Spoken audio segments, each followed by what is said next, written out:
You're watching HuffPost Live. I'm Ricky Camilleri, and this segment is presented by Citi. He's a singer, he's a songwriter, he's a TV host, and now Ben Folds is getting ready for a massive New Year's Eve concert with none other than the piano man himself, Billy Joel. And Ben is here with us to talk about it. Ben, thanks for joining us. Your last album, you sort of got rid of a publicist, and you said that you were going to do everything via social media. What prompted that?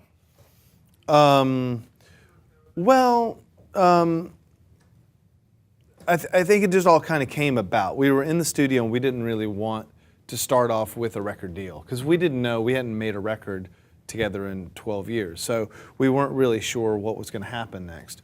Going into the studio, I own a studio, easy enough. We went in and started working, and it's like, okay, this is going to work. And we just took it one step at a time. And in this day and age, at that moment, crowdfunding was a good way to make, it still is a good way to make a record.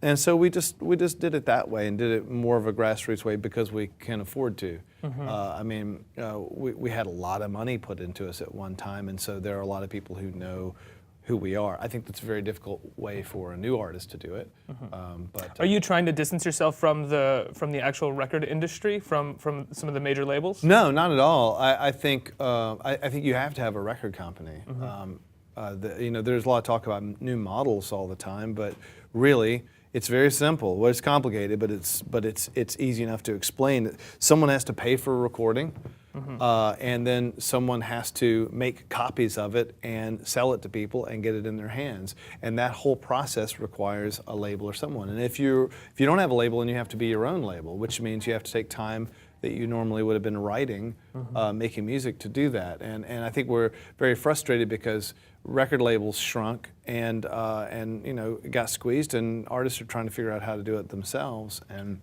I don't know. Do you think it's just too much to take on for artists in terms of doing it yourself? Oh, I do. I think it's too much, yeah.